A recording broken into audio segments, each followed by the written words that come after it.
Hey guys, welcome back to Rocket Gyan, my fellow space tubers. And wow, man, we are back again, and this time we are back with a bang. Seriously, we are going to see a kind of a space race, you can say. So apparently, Russia is also launching their lunar spacecraft, which is called as Luna 25. And recently, only India's Chandrayaan 3 just went to the space. It has already entered the lunar orbit, and it has given all the pictures and videos and everything. I've tweeted that all out in the on my Twitter. You can check that out. But today is the day when Luna 25 launches. And yes, guys, as I told you, there is some surprise for you. So just be patient and be here till the end of the stream. You will see a surprise coming up for you very soon. A very special guest is coming up. So yeah. All right, so let's just jump into it, and we'll see where, like, how the things are going around, and what this Luna 25 is all about, and how this is kind of, what should I say, a space race of India versus Russia. Okay, so first of all, this is Russia's first lunar mission to the moon. First mission to the moon. Yes, you might be wondering how they've sent so many lander rover during the Soviet era. Yes, that was during the Soviet era. Now, as a independent Russian country, they they haven't sent anything yet, till now. So this will be the first lunar mission they will be which they will be trying. And yes, they will be trying to land on the moon, that too the lunar south pole. There are so many interesting things which are there, so just hang in there, and will I'll tell you all about everything about it. So first of all, this thing is, we have let's say, yeah, so there were so many things which already has happened for this Luna 25. So we'll discuss about it some, let's just wait a second, we'll discuss about it too. But first of all, let's discuss about the rocket, and see what rocket is supporting today's mission. So today's mission is supported by, where is it? Yep, there you go, the Soyuz rocket. And yes, this is how the Soyuz rocket would look like, although it won't be having this part here, because this is not a this mission, the human mission. This is just a lunar spacecraft going to the moon. So this won't be there, but other than that, everything would be same. So we'll have 4 side boosters and one the main core booster. So first of all, we have 4 RD-107A engine, generating a total thrust of 840 kilonewtons in its first stage. The second stage will have RD-108A engine, which is the main core stage. You can see that has 792 kilonewtons of thrust. And then finally the third stage, which is RDO-124, generating around 294 kilonewtons of thrust. So this is how the rocket would look like. This is a very well known and a workhorse of this Russia, so we don't need to talk about it much. So let's just move forward to the part where we need to know about the Luna 25. All right. So what this Luna 25 mission is all about, right? What is this Russia doing? What is this thing called Luna 25? So this is and today also there will be a frigate upper stage also. So there will be 3 stages of the main rocket, which I just told you. Then there will be a 1 frigate upper stage, and then the Luna 25 will be fitted upon that. So this is a So this is a Russia's moon mission, and this will basically, after half a century, after 47 years, they will be going back to the moon. Luna 25, also known as Luna-Glob, it is a kind of a mission which will demonstrate the capabilities needed to go to the moon and land on it. By successfully doing so, Russia will confirm its ability to get to the lunar surface, and therefore ensure more Luna missions to the moon, and maybe have some lunar base applied there. So what will be the task of this Luna 25? So first of all, this Luna 25 will have okay, we'll talk about it later.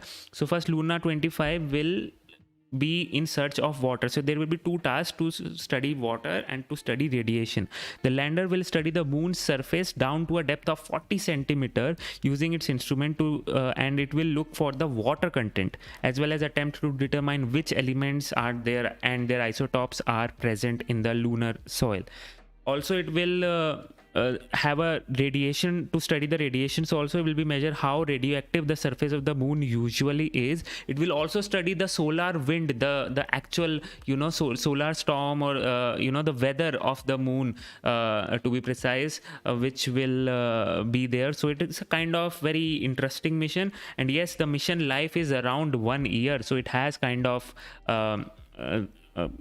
things in place to make sure we have a proper 1 year of this. And also one more objective is there, which is to study the exosphere. So exosphere of the moon starts at the ground level only, because it does not have any atmosphere, but it will be interesting to see how it changes between day and night, that exosphere, but also what happens when the moon crosses the Earth's magnetosphere tail. So that will be very, very interesting to see. All right, so first of all, let's see what is the composition of this Luna 25. So we have the instruments on board are this one. So we will be having a Doppler velocity and range meter. This will be used for basically measure the distance between the surface and the spacecraft. Then the propellant panel, the propulsion module, the service module is here. We have the solar panels over here, the battery pack, and this is the main thing: radioisotope thermoelectric generator, because this is the one which will ensure that enough heat is provided to the Luna 25 during the cold and harsh nights when there is no sun on the lunar south pole. So there will be 2 star trackers, solar sensors, and all those things. The next thing here, you can see much more side view. Here we can see the omnidirectional antennas, the propulsion system, the solar panel, solar battery, the control unit, the radiators for the heat generated that you also need to radiate to maintain the proper temperature, right? So those radiators are over here, and yeah, these are some more antennas. So this is now what you are looking at is the location of all the scientific instruments it has. So it has to study the lunar regolith, it has LASMA LR, which is over here.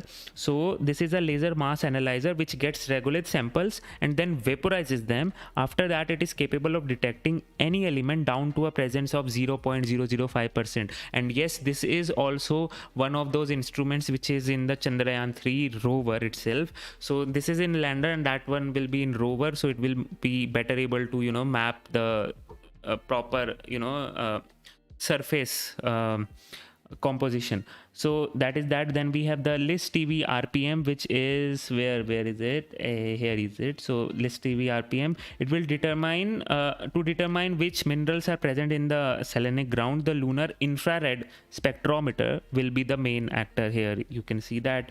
After that, we have the Adron LR, which is here.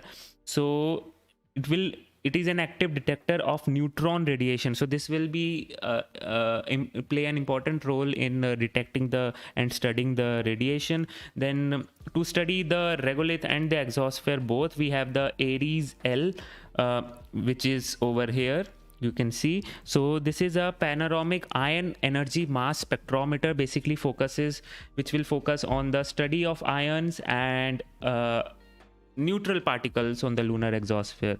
Then we have the PML, which PML sensor here, which will take the particles from the ground and present parameters. Basically it will see the dust, the lunar dust, and see how the dust, basically study the lunar dust there.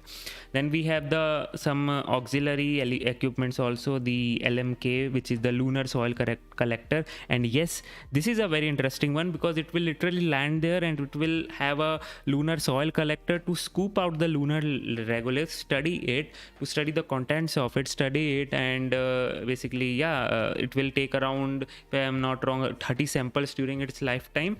That's the objective, and properly study it. Then we have the STSL, which is the cameras. So there are almost 8 cameras on it, so we'll get a beautiful panoramic view of the moon, and that would be amazing to see. Then we have finally the scientific research control unit, known as BUNI, which is not exactly here, but that is how it is. So now let's move on to the next thing. So just, the things which I just talked about are listed over here.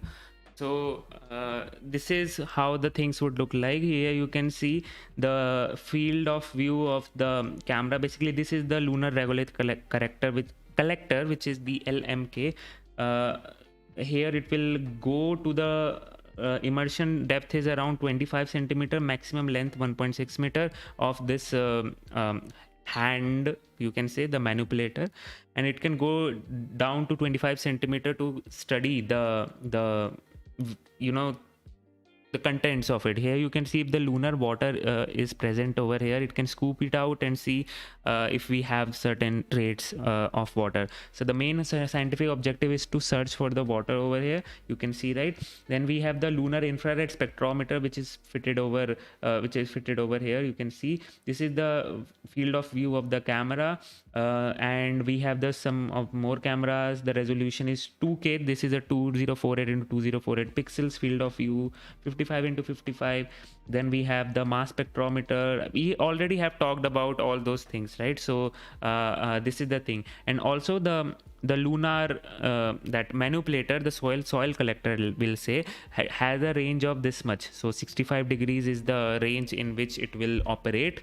So this is how it would look like. So moving on, next thing, let me just show you a proper video also, like how it will work. Один из главных контактных способов исследований в этой миссии – забор лунного грунта, реголита, на борт при помощи руки манипулятора. Ученым необходимо подтверждение, что тот след, который они видят с орбиты… Детекторов можно получать измерение содержания воды других элементов в поверхности Луны.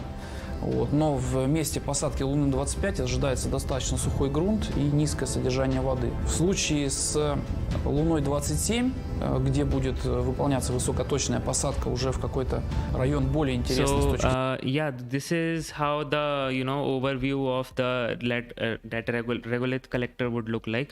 I hope I am audible to you guys. Hi Shri Saidata, hi Wildflower, how are you? Hi Shibboleth Software, this is real moon landing. Yes, it is happening. It is happening. Hi Winning Trades, how are you? Am I audible? If yes, please type in the chat if I am audible to you guys.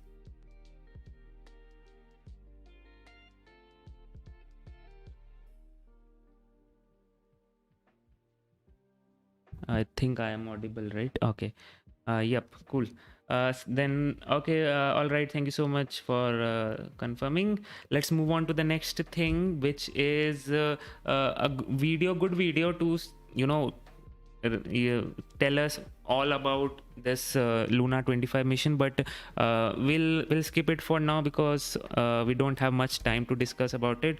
So we'll just go into the thing which is the Luna 25 mission profile.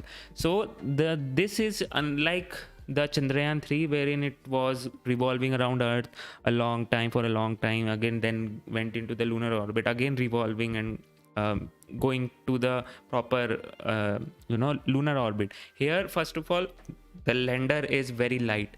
The weight of the Chandrayaan 3 was around 3,900 kilograms. This weight is around 1,800 kilograms, so weight is less. Also, Soyuz will put it into a direct trajectory towards the moon, so it won't circle around the Earth. So first frigate burn will put it around the injection orbit, then another frigate burn will happen which will put it to the TLI, which is the trans-lunar injection. After that, the frigate upper stage will separate. The first correction maneuver will happen, the second correction maneuver, some correction maneuvers will happen in between, and then finally it will reach the lunar orbit in around 4 to 5 days. Once it reaches the lunar orbit, it will have it will try to be in the orbit for 4 to 5 days again to study the lunar surface, and after that it will do the first engine burn to have a pre-landing orbit which is around 18 kilometers into 100 kilometers, and finally it will do a change from this orbit to the landing orbit. So here you can see the second engine burn, preliminary deceleration. Then we'll discuss about the landing profile during the landing day itself. So let's just keep that for that time. So let's move on.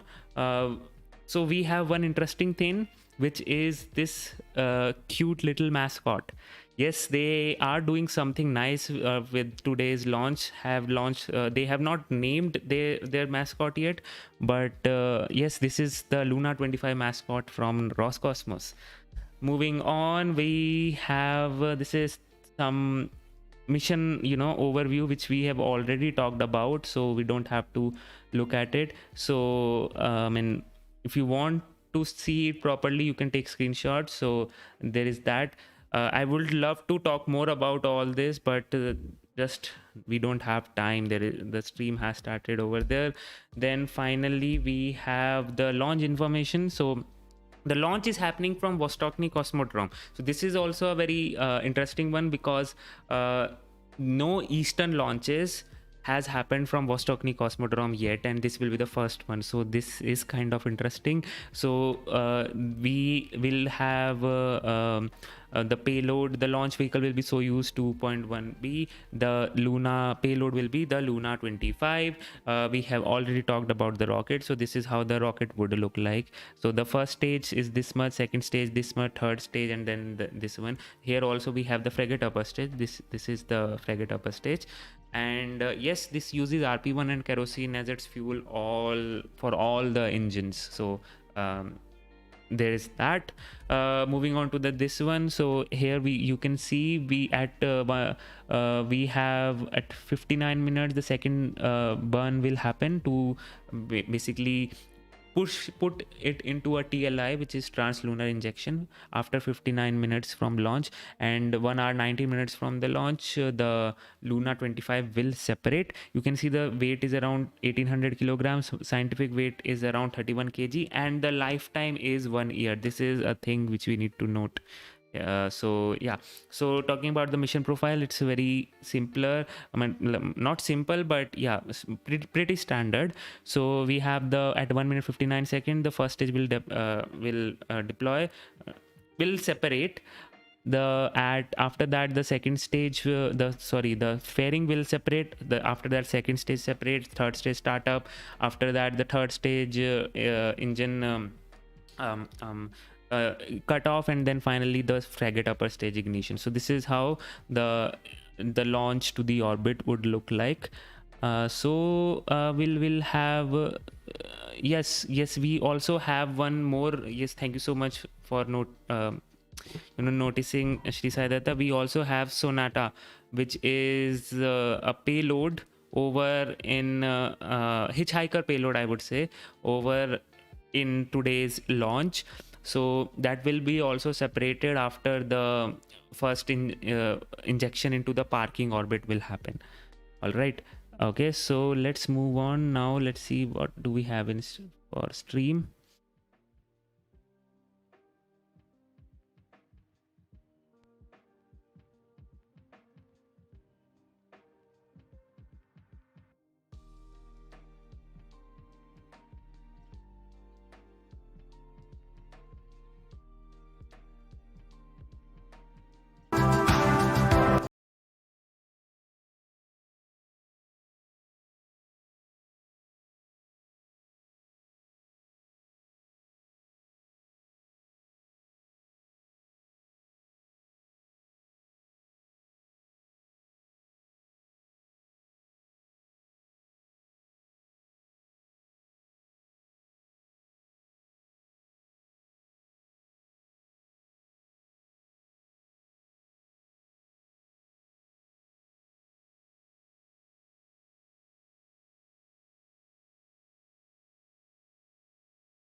Уютной цветущей земли.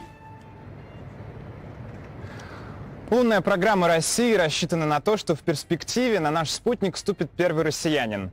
А возможно, что через несколько десятилетий туристические полеты к Луне станут обыденностью. T-1 hour from the launch. Everything is looking good right now, and let's hope we'll get a proper launch this time. And guys, if any one of you guys knows some Russian, do help us, our fellow viewers, to translate. So do help us in that, and I'll also look for whether I can have some translation going on.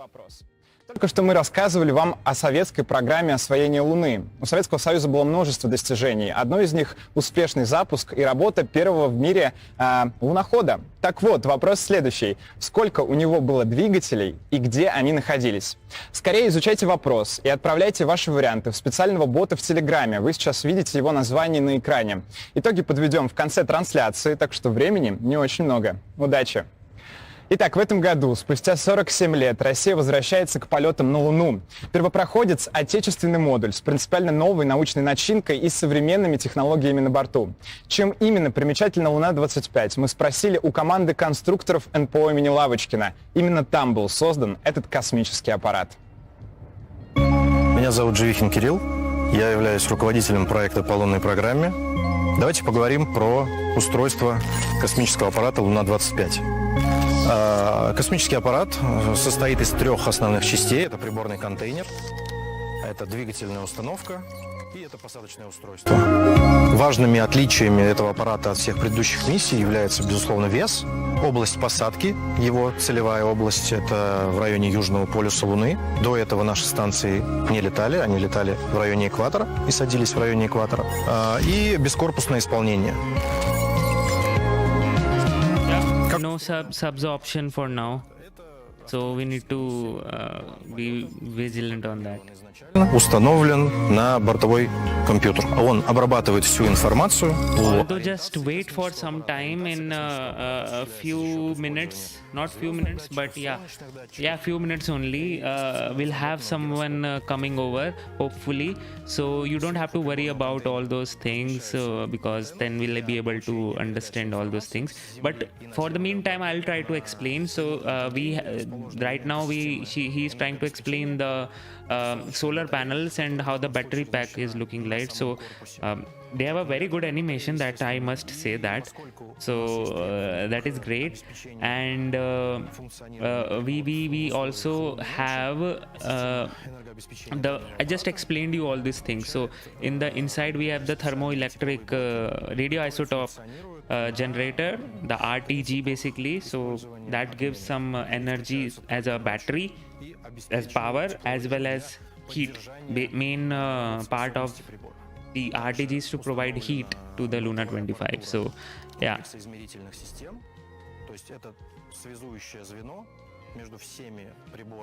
Hey Angel, welcome to the stream. How are you? And guys, if you don't know, very bad things have happened during all previous week, but now everything is fine. So we'll discuss about that also, but let's enjoy the launch right now. У конструкции есть ограничения по размеру камней, на которые она может приземлиться, и по рельефу, по наклону рельефа. Поэтому камеры в данном случае играют важную роль. Аппарат должен занять вертикальное положение относительно поверхности Луны. Это обеспечивает гироскоп и, естественно, с двигательной установкой. И дальше происходит уже медленное снижение, мягкая посадка. Эта функция реализуется доплеровским измерителем скорости и дальности. Информация с этого прибора поступает в бортовой компьютер. В свою очередь, бортовой компьютер выдает указания двигательной установки. На Луне-25 3 типа двигателей. Основной, главный двигатель для торможения и дополнительные двигатели для обеспечения, собственно, мягкой посадки. Посадочное устройство, оно состоит из большого количества датчиков, естественно, и опор, на которые аппарат должен приземлиться. Помимо служебных систем, на аппарате установлена научная аппаратура. Наиболее интересным является лунный манипулятор, который обеспечивает забор грунта. Собственно, все научные исследования происходят на борту, то есть они происходят на поверхности Луны.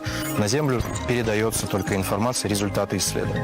Технологии, которые закладываются и отрабатываются в автоматических космических аппаратах, это в первую очередь длительное жизнеобеспечение, это связь.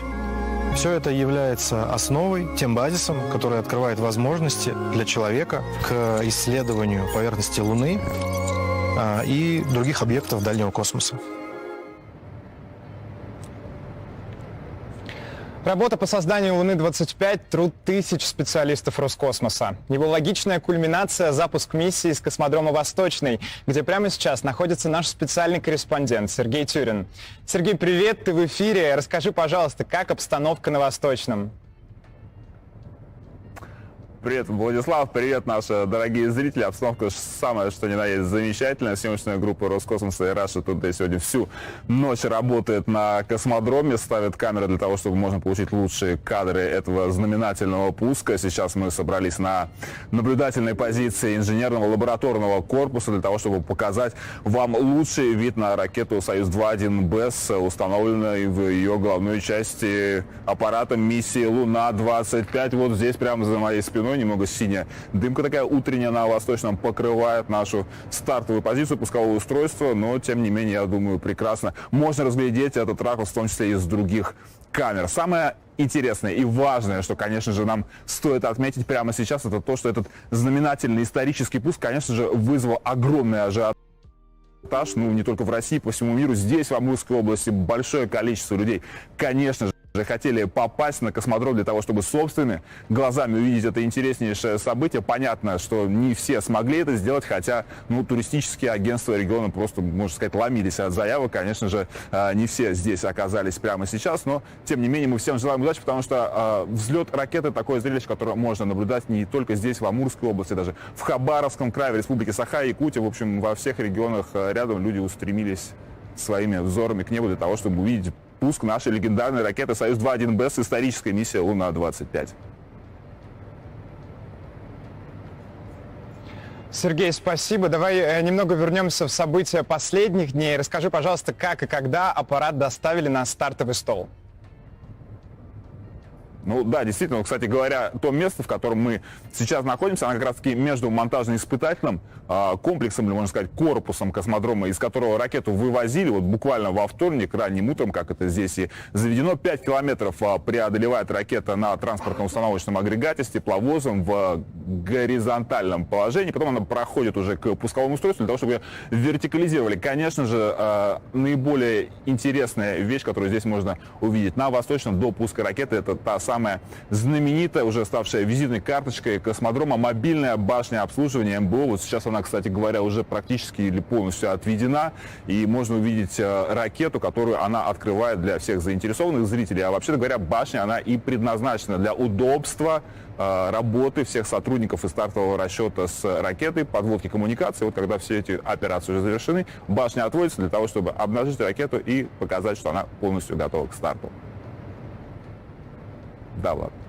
So we have Сергей, спасибо. Откровенно завидуем тебе. Ты сможешь наблюдать этот исторический запуск прямо с космодрома. Впрочем, зрителям тоже обещаем масштабное зрелище. Современные технологии позволяют разместить камеры на стартовом столе и на самой ракете, так что эффект присутствия обеспечен. Но если у вас когда-нибудь появится возможность посетить космодром Восточный с туристическим визитом, не упустите ее. Это один из самых масштабных проектов России 21 века. Он гарантирует независимый от других стран выход в космическое пространство. Чем еще уникальна эта площадка, рассказываем вам в следующем материале.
happening with the video.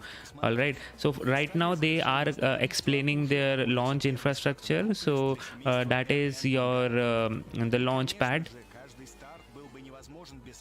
and that's the Soyuz over there, and this is how it is assembled. If anyone is here who is able to understand the Russian, it would be great if so that we all can understand it.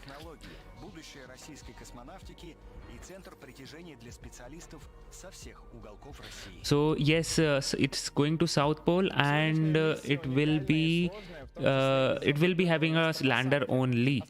And the funny thing is that it is going to land only. So you know, Chandrayaan 3 is already in the orbit, and the Luna-25 is going there. Now they both will be aiming for the lunar day to begin, and then they will start their landing procedure. And literally, Chandrayaan 3 landing spot and Luna-25 landing spot is only 120 kilometers apart. That's it. And it is kind of, you can say, high probability that Luna-25 will beat Chandrayaan 3 to the race to the moon, because the region where they are both you know, landing on the South Pole, but the region where the Luna-25 is going to land, it will be the day will begin, the lunar day will begin a day earlier. So if India is aiming for around 23rd August landing date, then the Russia will be aiming around 22nd August, because that's where that's how the, you know, orbit works. Their Luna, their at their region, the day will begin at 22nd of August. So there's that. But both of them will have to successfully land on the moon. And I'm telling you that yes, Russia has proven its technology to properly land on the moon, but we still have to figure out like, now they are going back again to the moon after 47 years. So there is so much, you know, technologies and you know, knowledge lost all over the years if not properly documented. So will be interesting to see whether they'll be able to successfully land on the lunar South Pole or not. But I am crossing my fingers, and hopefully both of them will be landing on the moon successfully. And who knows, maybe they mess up their landing, and one of both of them are very close to each other, in the sense they mess up their landing spot, but they both land successfully, and both of them are like invisible range to each other. How cool would that be? How cool would that be? That was the Russia's rover, first rover on the moon.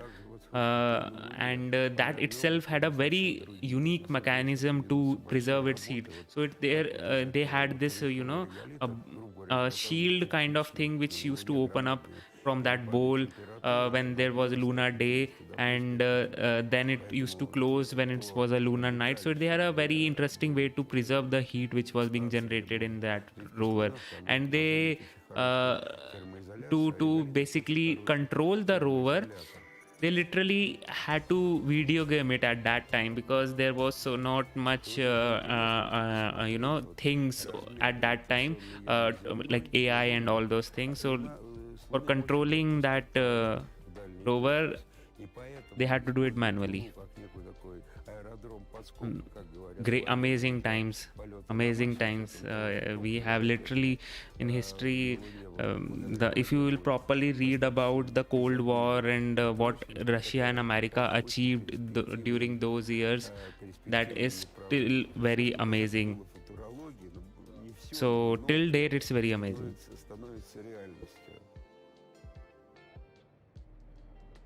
There you go again, T-minus 45 minutes from the launch. Everything is looking good. And guys, there is a special guest coming up. So just be here and we'll see.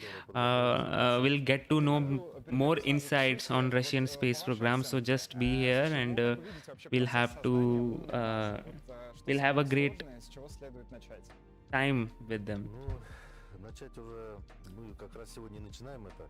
Начинать надо с разведывательных миссий.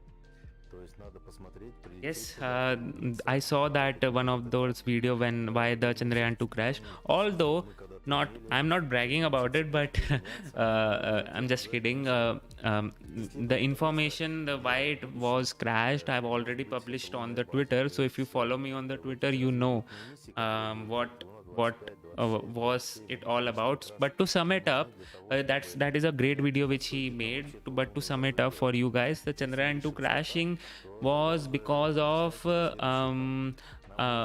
due to, first of all, it started because of the slightly increase of thrust of the engines, okay, and after that the error just incrementally added, and there you go, the views of the rocket, that is looking really amazing.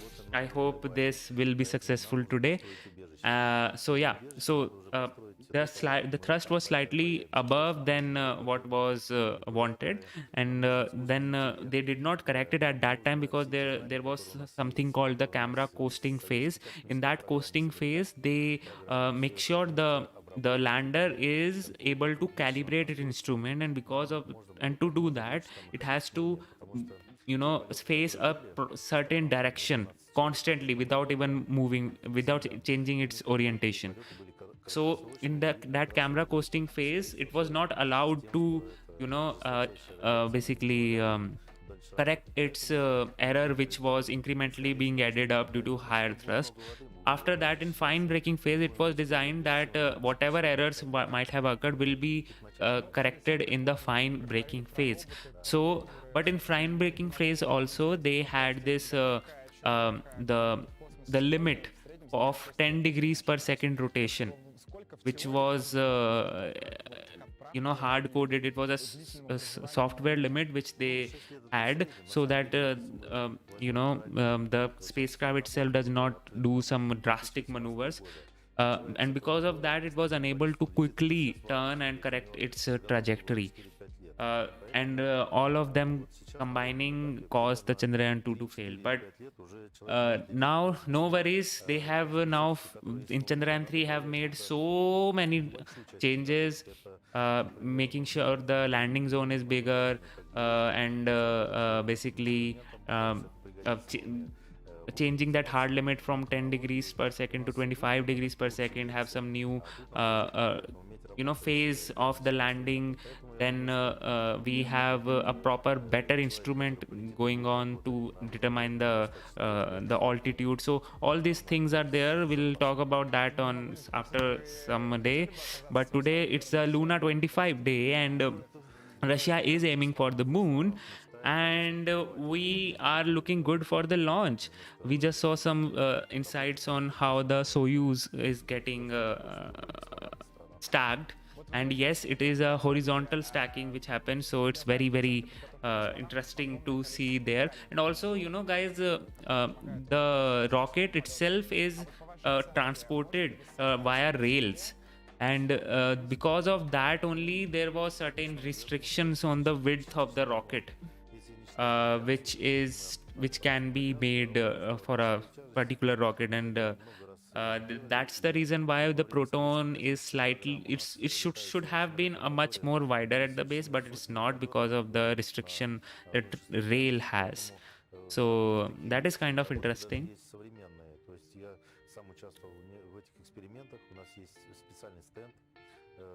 Выход 2, и на нем это можно все промоделировать, и самолет остался даже более лучше, чем был это Ил-76, где там тоже можно это воспроизвести, поэтому тут недостатков в тренажерах нет. Тем более сейчас и есть виртуальная реальность, то есть это yes, both of them will be landing very close to each other, so it's kind of interesting. Yes. Колонизация Луны, она уже, я думаю, тут никаких открытий делать не надо. Олег Георгиевич, спасибо. Оставайтесь, пожалуйста, с нами. У нас еще очень много вопросов к вам, честно. Конечно, наглядно показать условия подготовки к космическим полетам в студии невозможно. Привезти сюда уникальные тренажеры Центра подготовки космонавтов нам никто не разрешил, поэтому мы сами поехали в звездный городок. Космонавт Роскосмоса Иван Вагнер показал, как проходит подготовка землян к отправке за пределы нашей планеты. И поговорил с нами о том, как меняется жизнь человека, который побывал в космосе. Космонавтом в детстве, конечно, не сразу захотелось стать. В какое-то время вообще хотел стать палеонтологом. Но ближе к старшим классам уже, и здесь, наверное, и родители вовремя подсунули нужные книжки, энциклопедии, и без «Звездных войн» не обошлось. В старших классах я вот уже определился, все, я хочу связать жизнь с космосом. Родители They're looking great right now. Yes, both missions will go to the Lunar South момент, Pole. когда я прошел медицинскую комиссию, прошел отбор и сказал, что меня зачисляют, тут, конечно, они немножко заволновались и спросили: ты уверен, что тебе это надо? I trust software was under-engineered for off-nominal contingency and didn't allow error correction until too late and was then limited to 10 degrees per second. Yes. That is the summary of what happened with Chandrayaan 2. It was, Somnath sir himself said it was a success-based approach rather than a failure one. So they, assumed that the Chandrayaan 2 will be successful in all other phases, and accordingly they designed their approach. But this time they have revamped everything, and he's so confident. Anything can happen in space, but he's so confident that if the two engines fail, if the sensors fail, then also the Chandrayaan 3 will land. So it's interesting. This is the astronaut training facility, if I'm not wrong, underwater, where the astronauts are trained. That's the Soyuz for you, that's the ISS for you, and the cupola. A proper, good time to when the astronauts want to spend their good leisurely time. Вообще, с детства хотелось летать к другим планетам, да, смотреть другими. Вообще хочется на Европу слетать. Но если быть реалистом, ближайшее, что реально, по крайней мере, по старым планам, которые у нас были в 2016 году приняты, да, вот по этапности, если, то вот на моей профессиональном, скажем, веку еще, да, Луна еще хоть как-то в обозримом будущем может быть. Сегодня есть очень много технологий, которые нам позволяют долететь до Луны. В рамках эксперимента созвездия один из этапов придумали как раз с ровером. Здесь нетипичное управление, которое мы в обычной жизни вряд ли будем где-то этот навык приобретать дополнительно, да. В любом случае это наработка, определенная наработка, которая потом будет использоваться с точки зрения там, эргономики управления, да, с точки зрения формирования операторских навыков и так далее. За следующие 20 лет очень бы хотелось, чтобы человечество прилетело на Луну не просто флаг воткнуть и взять пару образцов грунта и улететь обратно. Не, работа дипломная, транспортировка грузов по поверхности Луны с помощью баллистических управляемых перелетов. То есть я еще с университета вот так вот потихонечку к Луне, да, в мыслях прирастал. Конечно, хочется дождаться этого момента. Прежде чем лететь на другие планеты, надо научиться вообще... Russia and China have a joint agreement for a moon base. I'm not so sure about it. Whether they have an agreement in place or not, but they do have something. So we'll have to wait and see. But yeah, when it is coming live, it's live only. So you can see we are around T-minus 36 minutes from the launch. Things are looking good right now. I would say great right now. А у нас в студии второй гость, который тоже на себе ощутил все прелести подготовки к полетам в дальний космос. Олег Блинов, участник экспериментов по имитации работы реальной космической экспедиции на окололунной орбитальной станции и поверхности Луны с максимально полным воссозданием условий длительных космических миссий. Regarding, I'll have a talk about it, but yes, that's true. And there you can also see, if I am not wrong, is that the Buran shuttle? Ooh. There was one of those shuttle where it was what should I say, was actually lying in some hangar and getting rusted, and then it was recovered by Roscosmos. So that was something. слышали, не знакомы с программой Sirius. Вот вкратце, о чем был эксперимент, что вы Abandoned shuttle. But if that is the Buran one, that would be amazing because we haven't seen much of Buran, and it was, I'm saying, it was one of the very capable of all the things which Russia has made. So yeah, it's very sad that just did not took off, but yeah. And we have the rocket views in front of us, so it's kind of fuming right now. Fuming hot? No, it's fuming cold. Yes, it's minus 180 degrees C or something on that rocket right now. All that liquid oxygen. RP1 does not have that much of temperature, but yes, the liquid oxygen takes very low temperature, and it's very hard to maintain it also. So yeah, it is how it is. We are T minus 35 minutes from the launch. Everything is looking good right now. В дальнейшем, уже когда реальные будут космические полеты, можно было учесть это. 240 суток, вау.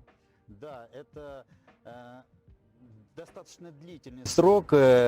Когда я шел в этот эксперимент, я предполагал, что 8 месяцев это не так долго. А когда оказался внутри и после 2-3 месяцев нахождения там, я понял, что время почему-то начинает замедляться, и уже не день за день, а уже день за 3 идет по той причине, что он очень наполнен. У нас практически с утра до вечера были научные эксперименты, и мы жили практически только работой, которая внутри. У нас не было связи с внешним миром. То есть, по сути, у вас за спиной уникальный опыт. Вы проходили подготовку как космонавт-испытатель, вот, собственно, в центре подготовки космонавтов, и при этом вот участвовали в таком изоляционном эксперименте. Расскажите, пожалуйста, вот чем классические тренировки космонавтов отличаются от того опыта, который вы получили в ходе эксперимента? Классическая подготовка в центре подготовки, она... It's not a Buran shuttle, okay? What is it then? Philip? Would like to know if anyone can confirm it. It would be amazing. Looks like that because that shuttle, I mean, might not be a actual one, but might be a replica of it. Not so sure, but yeah. Would love to know what exactly that is, because that shuttle looking thing in Russia we have Buran only, so yeah, would love to know what exactly that is. There is so little knowledge which is coming out about Russian space program, and I am so curious about all these things, so whatever information that I can get, I relay to you guys, and so it would be amazing if you all can tell me. T minus 33 minutes from the launch. Это один. В нашем случае тоже была депривация, но это уже депривация экипажа, и она немного по-другому воспринимается. Вот те навыки, которые вы получили в ходе эксперимента, они реально могут быть полезны в ходе полета на Луну? Однозначно. В нашем случае было порядка 70 научных экспериментов, порядка 18 стран-постановщиков экспериментов присутствовало. То есть это проявило достаточно большой интерес. И все результаты, которые получены были в результате нашего эксперимента, они проанализируют, и сейчас является где-то статическим данным, а где-то это новые данные, которые в дальнейшем будут учитываться при планировании дальних полетов. Олег Германович, вопрос вам. Вот Роскосмос планирует разработать медицинские препараты некие, с помощью которых генной инженерии, on 15th November 1988. Yep, that was one of those launches. Yep. В дальнем космосе. Вот о каких таких тяжелых условиях идет речь, во-первых? Ну, я думаю, что это радиация. То есть это, радиация? Конечно, радиация и прямая, и вторичная, и поэтому я думаю, что это самый тяжелый этап, который надо будет как-то защититься, преодолеть, и он будет как раз и показывать длительность нахождения нами на лунной базе или на поверхности, в работе в скафандре. Поэтому это, я думаю, что, скорее всего, это об этом говорится. То есть есть люди, которые не так восприимчивы к радиации, это вот показали как раз и вот Чернобыльская катастрофа, там были люди, которые выжили, до сих пор живут, то есть это как бы предмет изучения. Поэтому я думаю, что уже понятно, что те люди, которые, ну, такие, как можно сказать, геномодифицированные, то они, скорее Don't всего, worry, guys. We'll have смогут жить someone. вот в таких Don't worry. условиях. Don't worry. Just wait for Вопрос к some вам time. обоим. Вот вы бы лично T могли бы minus подвергнуть свой 31 minutes организм from the генетическим launch, the изменениям rocket ради is полета fuming в right дальний now. космос? And let me tell you some facts about the Я думаю, Soyuz что rocket. при So, определенном возрасте, когда ты this уже, rocket такой семьянин, и actually когда ты lifts уже off понимаешь, что around T уже plus у тебя 16 взрослые seconds or дети so, есть, because то yes, тогда those turbo можно pumps попробовать, но, take конечно, that much при of time to come to таких the full условиях, когда ты thrust, понимаешь, что and уже after были, that it lifts off. проведены эксперименты After lifting сначала off, it с creates a животными, да, beautiful потом view, с and we людьми, always то see есть that этот being опыт covered уже by такие, или the положительный результат, конечно, you know понятно. talented cameraman over in Russia. В данном случае, если Those будет plume, происходить какая-то those генная engine или shots. генное изменение, то оно будет We именно, have those в том engine направлении, because которое in обеспечит Soyuz we защиту have so от many ловушки engine клетки chambers, and от воздействия all those радиации. the flame is coming Соответственно, out of it оно looks не должно amazing. So повлиять that is на one sight to общее behold. физическое состояние After that, человека. И при another sight to возвращении в behold is обычные the условия Coriolis оно, cross по it большому makes. счету, So не it has a каким-то very образом unique way of separating those boosters, which is kind of amazing because it makes a cross, a proper cross, Coriolis cross. That's what they say, and that is also amazing. After that, yeah, that is like two amazing things about this rocket, and this rocket has been in service since so long, but still it's a workhorse for them. So yeah, amazing to Скажи, пожалуйста, как атмосфера на космодроме? Я знаю, что have it around till date. Кто ждет предстоящий старт рядом с тобой? Да, Владислав, действительно, мы сейчас находимся на наблюдательном пункте космодрома Восточный, и прямо сейчас к нашей трансляции присоединяется губернатор Амурской области Василий Александрович Орлов. Здравствуйте, Василий Александрович. Здравствуйте. Рады вас видеть. Взаимно. Наверное, вы частый гость на космодроме? Да, достаточно часто бываю здесь.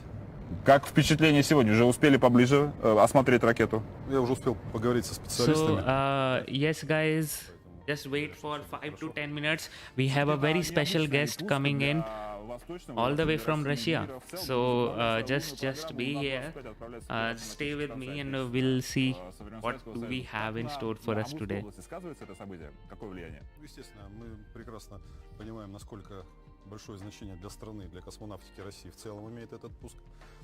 Серьезная очень миссия. По сути, возобновляем, как вы правильно сказали, утраченную в Советском Союзе еще. So talking about this Luna 25 itself, so this Luna 25, is a very interesting as well as a very you can say a foundation stone for Russia for its lunar capabilities, because right now America has started their Artemis Accords, which fortunately or unfortunately, whatever your views on it, India is also part of it. So there is that, and the China and Russia are both left in the sense, because obviously they won't collaborate with America. So since Artemis mission main goal is to actually build a base over the moon, and hopefully Russia and China, I think so, they'll collaborate with each other and do the same. We never know what is going to happen. So are we heading towards another space race? Foundation stone being Luna 25, we are not sure, but yeah, that is true. T minus 27 minutes from the launch. It's a max space plane from NPO Molniya from the 1980, which was a study and not carried out. Oh, is it? Oh, that's amazing. Let me just pull it up. Про который я уже говорил, и, собственно, космодром Восточный, это все просчитано. I never heard about it. Был первый город на территории Амурской области, который перешел на использование в ЖКХ природного газа. Он был первый газифицирован, сейчас эта программа уже хорошими темпами шагает, но первый город, который получил газ, это был город Циолковский. Это тоже не случайно. Спасибо большое, Василий Александрович. Удачного вам наблюдения за пуском и всего доброго. Спасибо. Amazing. Thank you so much, Philip, for that information for all of us. I'll have a proper study on it. So, it's like, okay, understood. what Virgin Galactic is doing, right? Today only Virgin Galactic did. So it's like kind of that only, but it's a plane over a plane. So it's a plane, and then over it we have a spacecraft, and that's how it is launched, I think. Yeah, that was not carried out and further, but cool concept, and yes, thank you so much, Philip, again for expanding our information base. Аппаратуры, которая проведет научные исследования на Южном полюсе Луны. Логотип Российской Академии наук, конечно же, как главного методиста всех научных задач, которые ставятся перед институтом, перед учеными госкорпораций и их инженерами, конструкторами. T-25 minutes from the launch, everything is looking great. Президентской платформы Россия страна возможностей. And yes, Russia, you won't get much information about the Russian launches as well as Russian space activities, because they themselves are not much active on Twitter now. So need to pull up some resources from Russia. It's kind of, you know, sad, because I need to do the same activity what I was doing for Chinese launches now for Russian launches. I did not expect that, but yeah, that is true. They all are behind the VPN, Russian VPN, so it's very hard to scrape the data, but that is a headache for me. You don't have to, you know, think about it, so just sit back and enjoy the launch. Давайте разберемся, что будет происходить с аппаратом Луна-25 сразу после пуска и во время полета. Мы нарисовали для вас подробную шпаргалку.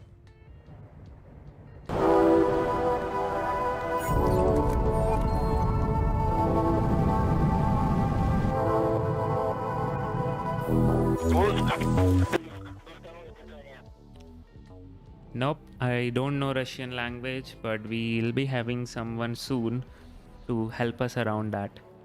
Okay, so this is the mission profile. Here you can see the frigate upper stage as well as the Luna-25.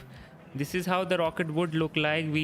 That's the first stage, second stage, and the third stage being highlighted.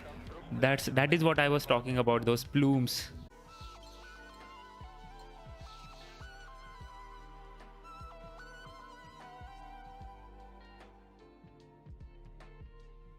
Следующий этап – высадка людей на Луну для создания и размещения первых элементов будущей лунной базы.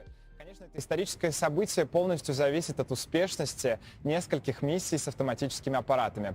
Но мечты о лунной базе. The studio is amazing to actually look at. There are so many things which we can see. That's the Max space plane. Those are those engines. Need to have a closer look at it to see what those engines are actually. So yeah. Hey, M, if you are here and you know, also this is the base which they must be talking about in a lunar crater, a concept maybe. Someone can вот как вы translate думаете, могла бы она гипотетически так выглядеть? Олег Германович, что думаете? Ну, похоже, но я бы, конечно, чуть-чуть по-другому бы сделал. Я бы вот вход в этот шатер я бы сделал, конечно, такой тамбур. А так сразу вовнутрь заходишь и грязь заносишь, поэтому все-таки тамбур нужен. А как вы думаете, для чего вот такие большие вентиляторы нужны?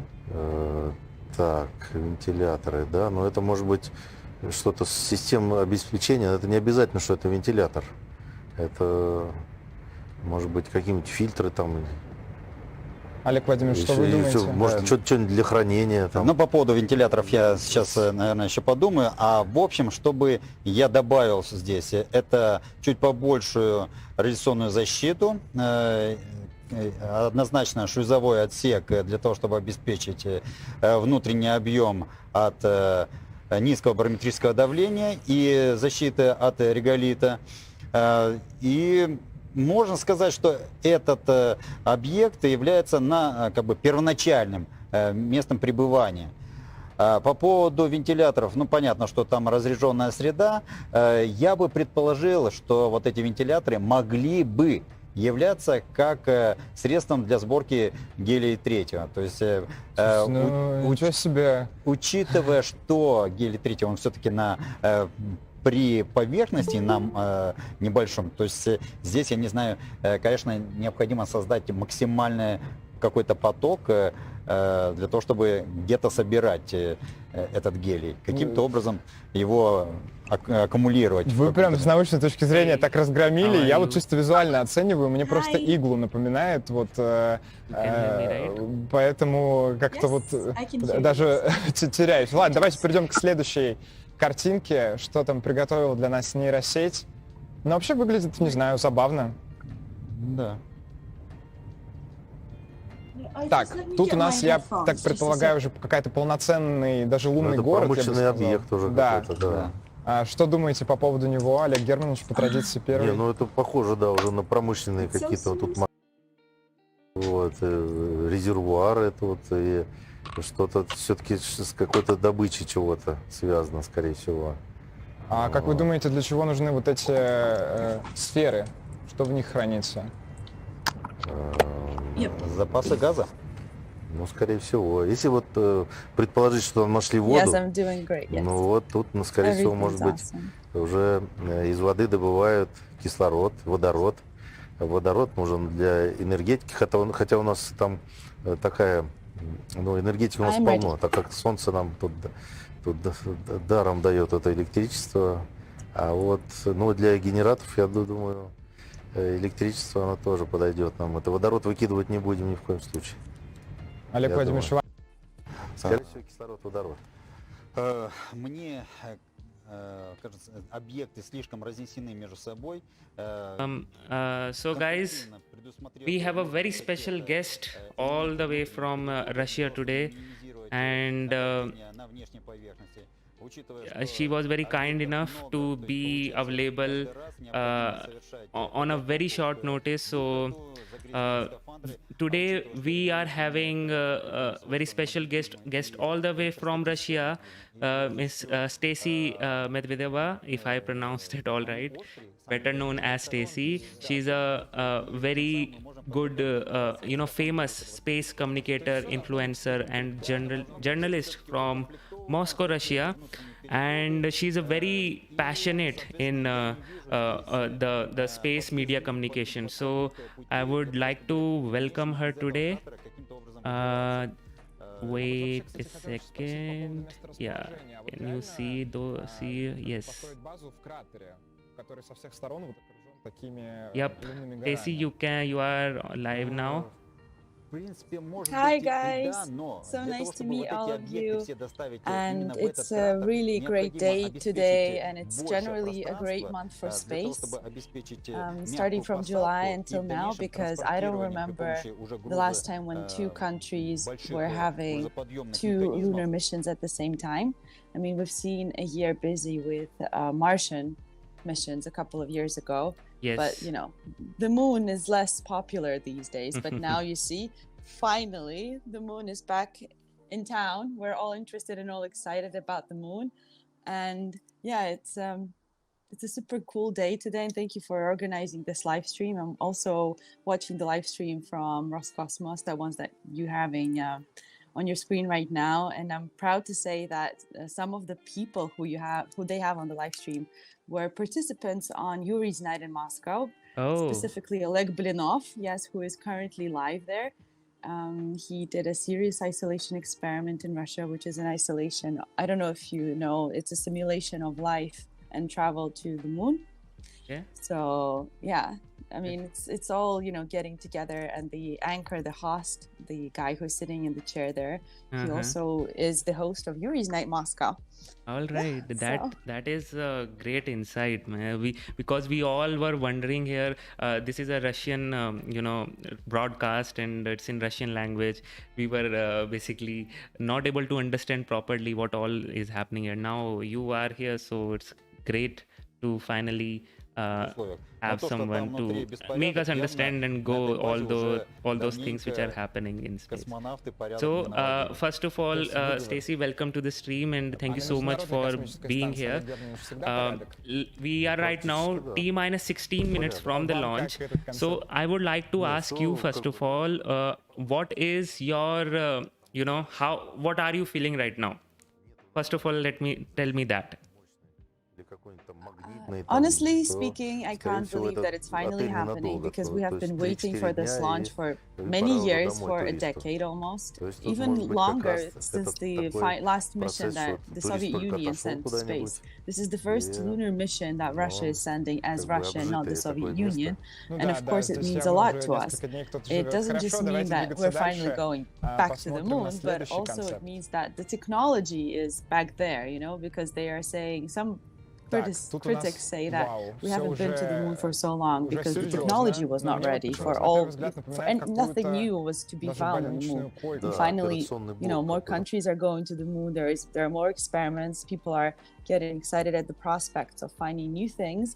And especially the fact that this mission is going to take a probe of the regolith is also super exciting because there's so much being said about regolith, you know, that we can build with it, that we can create energy, and we can, you know, even probably maybe use it in making water for the moon. I mean, it's all very exciting.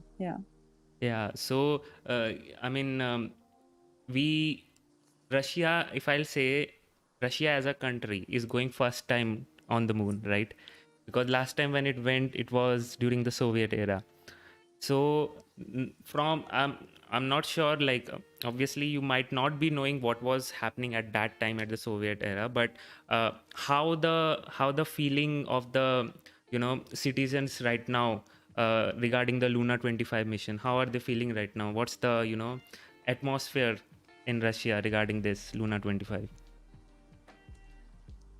A lot of effort has been put into making people very excited.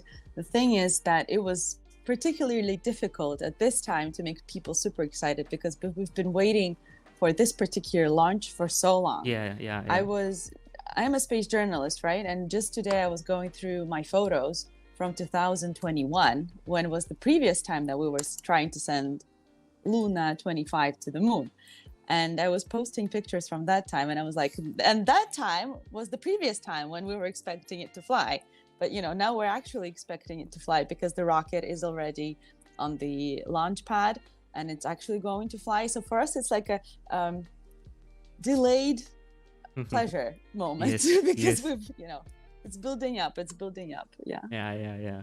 Amazing to know all about it. So as you mentioned about the delay, right? This, if I'm not wrong, this Luna 25 was proposed way back in 90s, and then there were so many delays associated with it. The recent one was in October 21, if I'm not wrong. There was some sensor issue. Because of that, in 21 only it was supposed to launch, and there was some sensor issue. Because of that, it got delayed. But like after all that, it's now finally launching. So you have been following space program in Russia from a very long time. So can you like tell us about much more about like what exactly, like what the causes of the delay? Why was it delayed for so long? So there have been a lot of things changing within the country for the 10 years that we've been waiting for Luna to launch. And some of them are because there is you know, they don't go to space even with the slightest possibility of it not working out. Exactly. Right? And the problem with Luna is that the module itself has been built a long time ago. And every time they're delaying the launch, some technology is outdated or expired. So you cannot, it's like a car, you know, if you don't ride a car, in a year, it probably is not going to start. Well, there are chances that it's not going to start. So the same thing happens here. And every time they delayed it, they found another piece of technology which was supposed to change, right? And which was, you know, due to be expired or so. Also, when they're launching anything, they need to test it, you know, multiple times. And of course, it would be nice to have a conveyor belt like with cars, knowing that this piece of technology is made in the hundreds every day, daily. But it doesn't work in space that way, right? Because each product for space is almost handmade, right? It's made specifically for a certain mission or so. Unfortunately, us as humanity, as a species, we are not yet at a level where we can efficiently and have enough funds to send missions every day from every part of the world. So so obviously all of that, plus there have been changes within the agency. I guess that also made its impact on the delays of the missions. And also there are like human factors, sometimes it's just bad luck. You can never tell. But I mean, at least we're finally exactly here because after 10 years of waiting. In 21 it was supposed to launch only, and then as you mentioned, bad luck, the sensor was faulty. Yeah, but at least they checked, because I think it's a bigger issue and a bigger fault if people don't check and then they send something and something explodes or it doesn't launch at all. And then it's true. They say that it's better late than never, right? And also it's better to wait than to be completely disappointed. And people in Russia, they're very happy. And we also know that you wait for good things, right? So I don't think, because we have a stable cosmonaut program, like crewed missions fly regularly. So we know that we're in space. And then if something is lagging, it means that it's supposed to be fixed. And if, better fix it and fly it when you can. Yeah, true. So obviously, because space is always hard, no matter how many times you go and how much practice you have, always you need that lady luck by your side, as well as a lot of practice, a lot of technology going on your side to have that properly be a successful mission. So it's like the space, basically a rocket is nothing but a controlled explosion only at the end of the day. So obviously you need to be very cautious with it, as well as check all the things are going perfectly or not, or also it's better to have a check properly on the ground, better to have delays rather to have a unsuccessful mission. So yeah, it's all good. Absolutely. Yeah. And if we take a look at the cyclogram, right, of the mission itself, you see that there are so many steps within the cyclogram. And today I was trying to write out, because as you mentioned in the beginning of the stream, this is a real space race, but it's more like a lunar race, because two missions are flying towards the same space and the moon at the same time.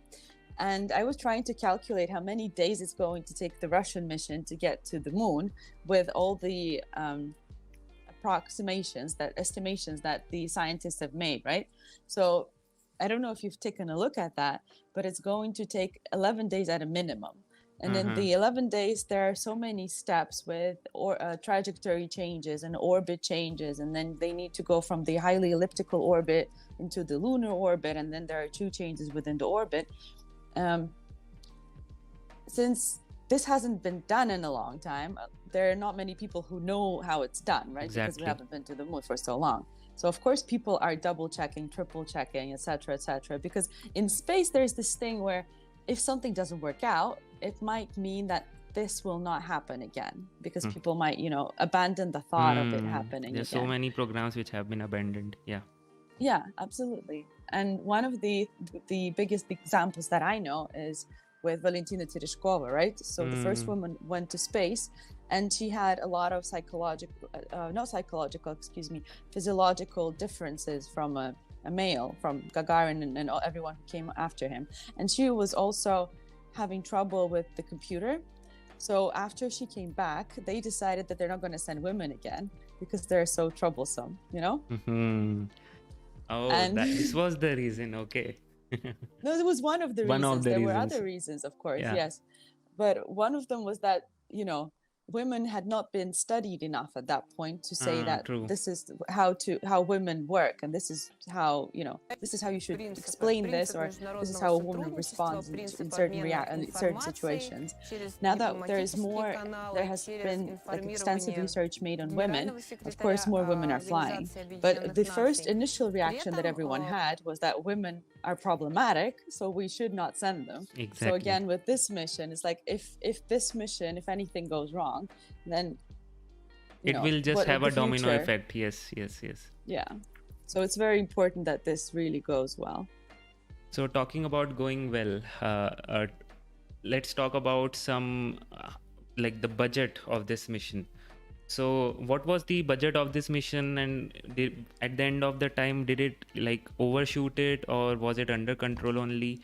And so yeah, how did it all come together, the budget part? I can't give you the exact numbers for the budget, because once again, this program has been running for years and years and years, and had it launched in 2021 or earlier, the budget of course would not have been like the budget would have been budgeted, and they wouldn't have to extend it.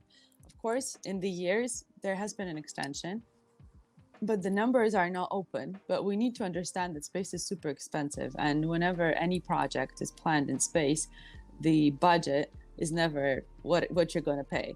I think the only person who's actually showed the budget is Elon Musk, probably.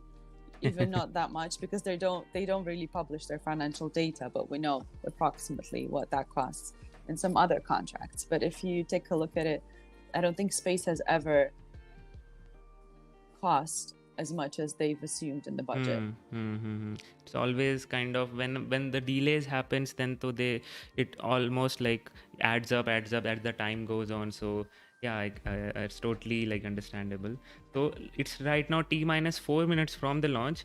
Let's listen in to what the mission control is saying, and hopefully you can help translating also what's going on over there. So yeah. Yeah, let me figure out how to not overshoot the translation with and I'll tell you something in Russian. Yeah. I mean, anything important, then you can tell us. But okay, so they're showing clips now, so that's not as important, I guess. But this is a girl who's talking about space law, and she's saying that law does not allow any country to call a territory on the moon or any other celestial body. That's outlined in the Outer Space Convention by the United Nations, so no one can, establish borders or anything. Okay. All right. Another fun fact I can tell you about this mission is that there is a name for the mission. So you know that it's Luna-25, but also there is another name which had been publicly selected, and the name is Sonata. Sonata is a sonnet. Okay. And I don't know if you might assume why this mission to the moon might have been called a sonnet. Maybe someone in the audience might know. Not sure. What I felt was this. I read about this sonnet, but I felt it was another payload, which is hitchhiking with the this rocket. I didn't know this is what the other name for the Luna-25. So no, it's actually the nickname. Okay. Like there have been names for, I don't know if you remember the Emirati mission. It was called Hope. To Mars, and others they get Curiosity, Opportunity, etc. They're also like not their technical names, but they're public names. So Luna-25 is called a sonata or a sonnet because Ludwig van Beethoven had the Luna Sonata. I don't know if you've heard of it or not. It's a really beautiful piece. I can send it. I can send a link to it to the chat, because it's amazing, and that's one of the most romantic songs that Russians have ever heard, and probably you know it, and you probably also think it's very romantic. So there you go, that's the link in the chat. All right, so right now we are T minus 2 minutes from the launch. Do we have some insights from the mission control yet, or is it the clips only playing? They're still playing clips, but let me check. Let me check another source. I think now we must be having something from the mission control. T minus 1 minute 20 seconds left, guys. Everything is looking go for the launch.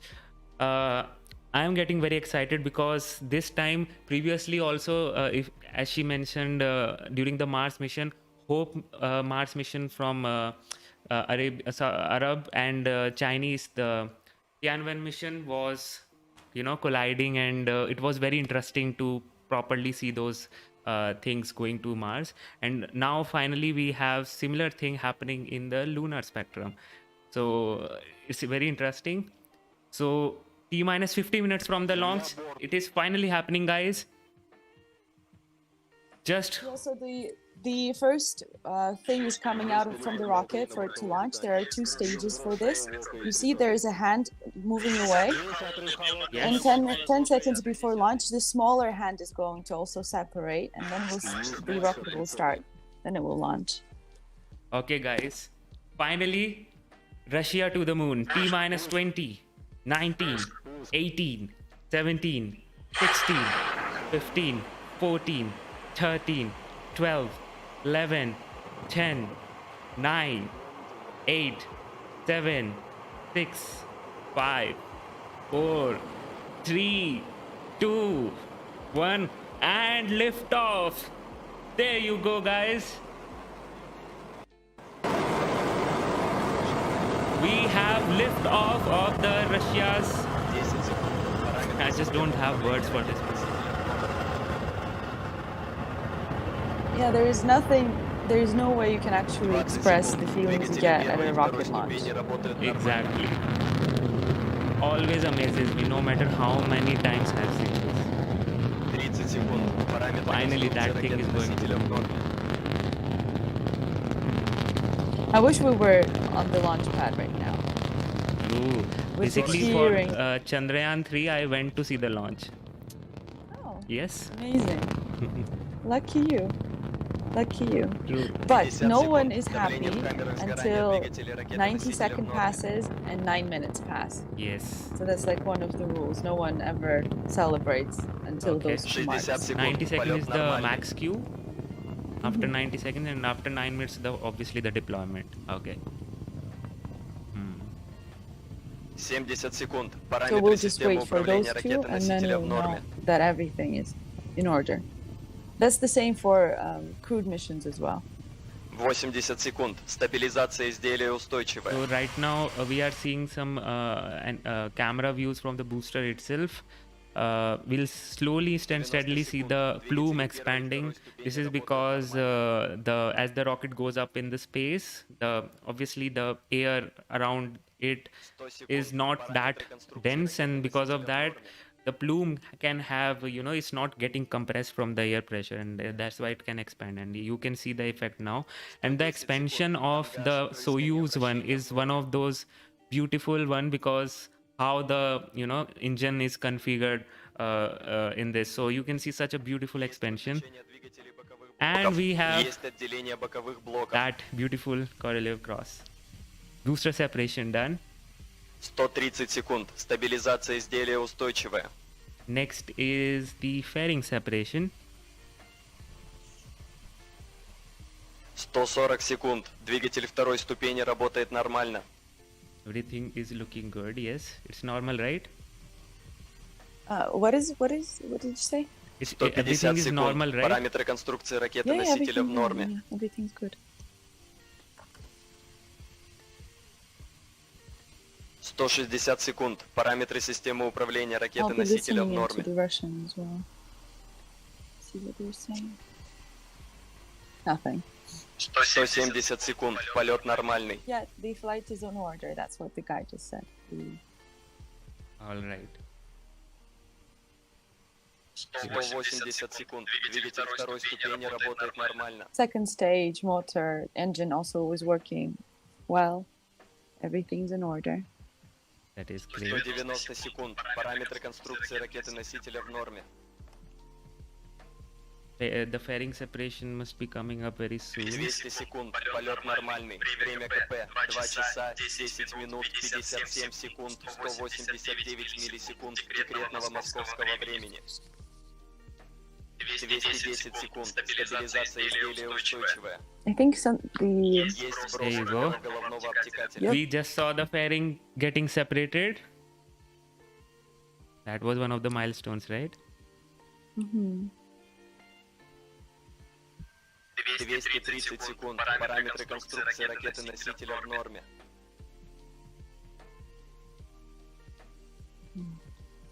I can't imagine what the engineers are feeling 240 now. секунд. Тангаж. All those years of hard work, they are seeing finally getting some worth out of it. Yeah. 250 секунд. Двигатель второй ступени работает нормально.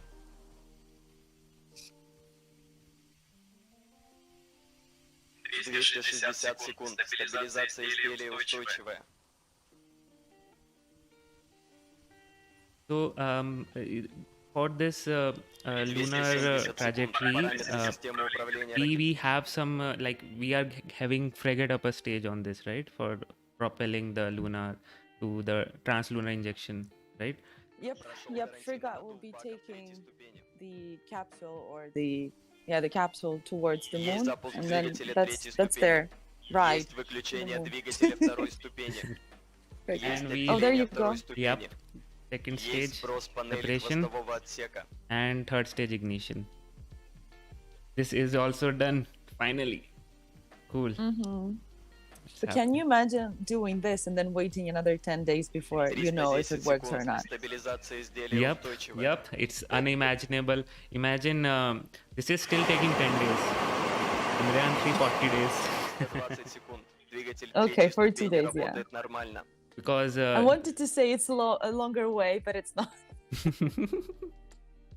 330 секунд. Параметры yeah, I конструкции actually ракеты-носителя. this one what comparing Chandrayaan 3 and Luna 25, I figured out that the Luna 25 weighs a little bit less and Soyuz is a bit more powerful than the GSLV Mark 3. That's why it's able to send it to the moon in one burn only. But there it's not so much, we don't have much powerful engines in India, so it takes this approach of going around the earth couple of times and finally going to the moon. And there also some days it will try to lower the orbit and then come to the 100 by 100. So do you know that the landing date, I'm not sure what is there for Russia, but as per the landing coordinates given by Russia, so at that point the lunar day begins at 22nd of August. So most probably they will try to land at around 22nd August. And for Chandrayaan 3, the lunar day at the landing coordinates begins at 23rd of August. They'll try to land at 23rd of August. Hopefully that is the case. I'm not sure about Russia, but I can be sure about what is happening with Chandrayaan 3. So 23rd August is what they're planning to do. So can you put some light over the landing date? Do you have some idea? There is no landing date so far for several reasons, and the main of them being that we are not sure of the exact location of where we're going to land.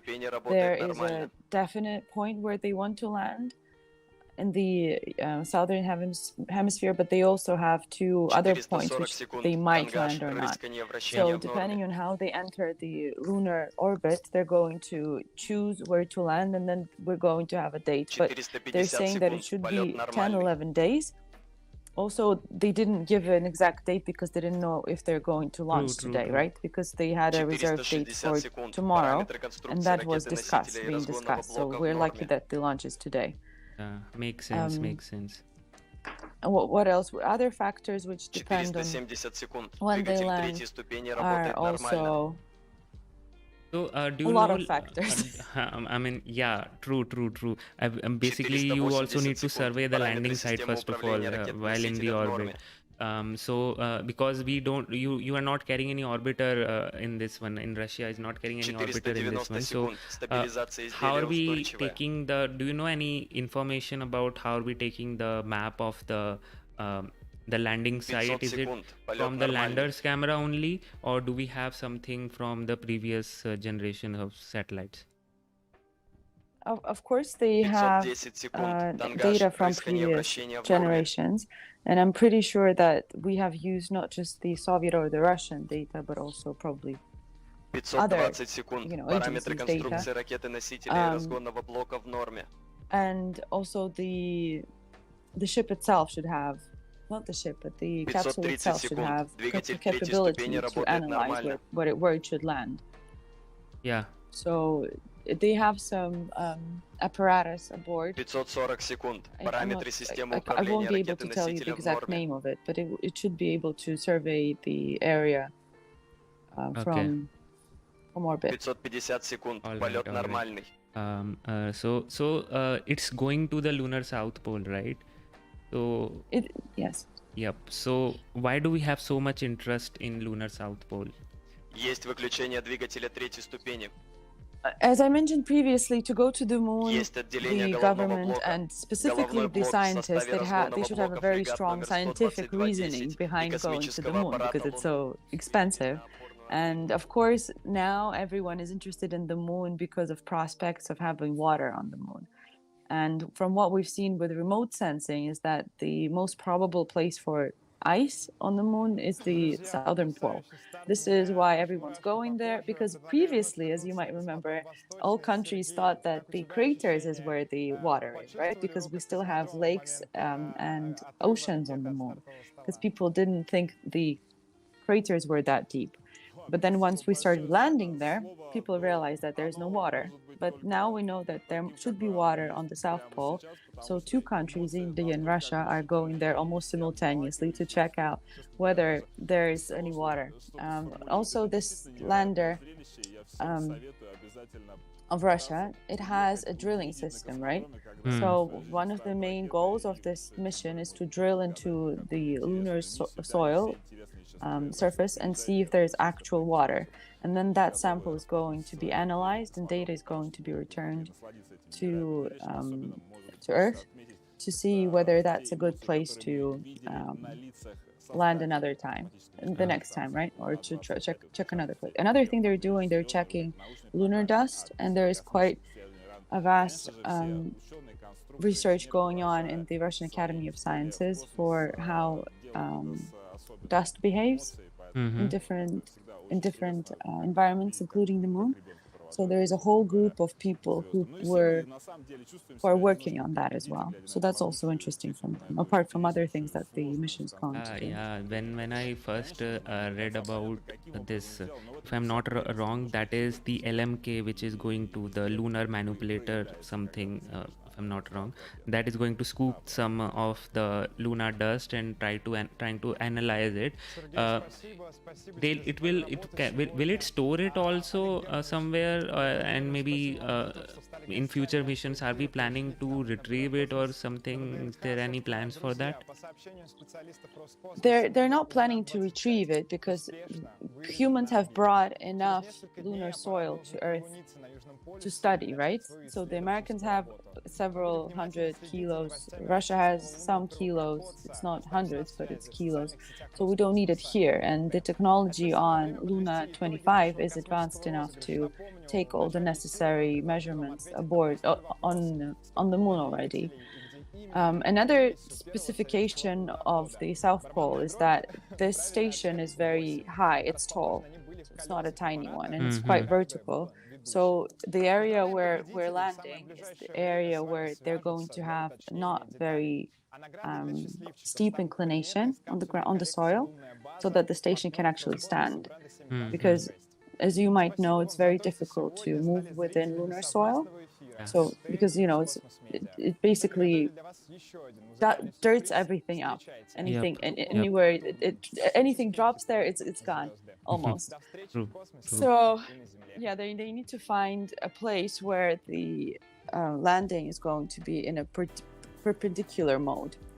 and not, with the least possibility of falling or not being under that 15-degree inclination. Yeah, Great. so this it's very interesting. Right now, what is happening? Is this salute to someone? So this is a very cool story that's happening right now. I don't know if you've mentioned the venue where the live stream is coming from. No, I haven't. So this is this is a huge museum for space exploration, and this band is called Uma Thurman, which is like the actress from Kill Bill and other movies by Quentin Tarantino. And Uma Thurman has written a song which they've sang with Sergei Korsakov. It's a Russian cosmonaut. And Sergei Korsakov actually recorded the music video for this song on the International Space Station. So why it's special is because A, it's very difficult to get a guitar to the International Space Station. 2, it's very difficult to find time to play guitar or to record during the very busy schedule cosmonauts have. So Sergei found the time, they recorded, and this is the song they're singing right now because it's like the new space anthem. Wow, that is such a cool story. So, what are your favorite songs? Do you listen to English songs or maybe Russian songs also? Anything you like to listen in your free time, maybe related to space or anything you like? I would say that I'm a meloman, so I listen to a lot of kinds of music. Recently, the tune that has been really pumping my spirits up is Runaway by One Republic. So suddenly, I also like electronic music. I like classical music. I really like classical music. The only music that I'm not really keen on is heavy metal and metal in general. But otherwise, if the lyrics are cool and the music is giving out good vibes, especially with space vibes, I'm a fan. I'm a big fan. True. Yeah, amazing. Guys, if you have some questions to ask her, you can type in the chat. We'll definitely try to take that also. So don't be shy and do type in the chat. And Stacey, what about, so this is the Luna 25 mission which is happening, and there might be some other missions planned ahead. So what is the future of Soviet space program in context of lunar exploration? All missions in the Soviet Union, since this is a continuation of the missions of the Soviet Union, they were developed in batches, because each upcoming mission is a continuation of the previous one, right? Because the first one, they're all working together. So as far as I know, there are plans for Luna 26 and 27. I would love to share the details with you another time. But yeah, it's going to go on. And of course, we're looking forward to international cooperation with different countries, because cooperation is key to space exploration in long term and short term. There are many different talks about building settlements on the moon, and I'm trying to pick words which I believe in, because I really don't like the word colonization or anything that is, with that connotation. True. So yeah, settlements and agreements and villages, etc. There is an incredible organization called Moon Village Association, which talks about how people can survive together and live happily ever after on the moon. So we're looking for that, but there are so many things we need to solve before we can truly settle right on the moon, such as find economic profit for companies to figure out the electricity situation, the water situation, the oxygen situation. So until we do that, I'm not quite sure how international cooperation is going to look like, because in this kind of missions, I'm not sure countries want to partner up. But surely when we have economic incentive, we're going to go together. And that's at least what I hope it's going to be. Okay, nice. Is there like those are the missions which Russia has planned, right? Do we have any collaborations also with some other countries planned in future? For Russia or for India? For Russia, like first of all, Russia, is it like does it have some collaborations planned, or have been there any signed something for the lunar explorations? For lunar exploration, I'm not sure, because there has been an agreement signed in 2017 between the US and Russia for the lunar gateway. Then after the gateway, that didn't work out, and then there have been talks with China, but I think with China we're talking about an international space station. Okay. Because as you might know, the ISS is getting old. It's an old granny now. Yeah. And they're just talking about how to prolong its life for it to be sustainable and safe. True. So everyone is looking towards what's next after the ISS, right? At this point, I think has India signed Artemis or not? Yes, India has signed now Artemis Accords. So that is the thing. Yeah. I don't think Russia is signing that anytime soon. So probably there are going to be other projects as of for international cooperation right now, which I'm sure of, is that next year in March, a cosmonaut from Belarus is going to space, a female cosmonaut. Okay. She's the first Belarusian going. And then I know there were a couple of Indian astronauts also training in Star City, Moscow. I'm not sure who they're flying with now, but they were training here at least. Okay. Then other countries are also coming, and obviously space tourism. There is a point when we should stop thinking of space as only, who countries want to fly. I mean, as in countries nominate the people who fly, but also there are more and more people who just want to fly to space, and they have the money and the funds to do so. Yeah, so it's an exciting time. And once, I think, in my opinion, once there is a billionaire who's super obsessed with the moon, he's going to propel our, travel there. We're just waiting for that guy. Yep. We do have one, right? Don't remember his name, but he has booked the starship around the moon for the the Japanese guy. Yeah. Yes. He's Japanese. Yes. Yep. Yes. So he's into space exploration. Hopefully, when he'll go around the moon, then maybe something can happen. So So let's talk about. I know you are getting late, but just I'll keep it very short now. So let's talk about that India and Russia's cooperations. Okay. Do you have any update on that Gaganyaan program, in which the Indian astronauts were training? So how did it went, and all the things which happened, or any other cooperations which Russia is planning to do? Sure. Yeah.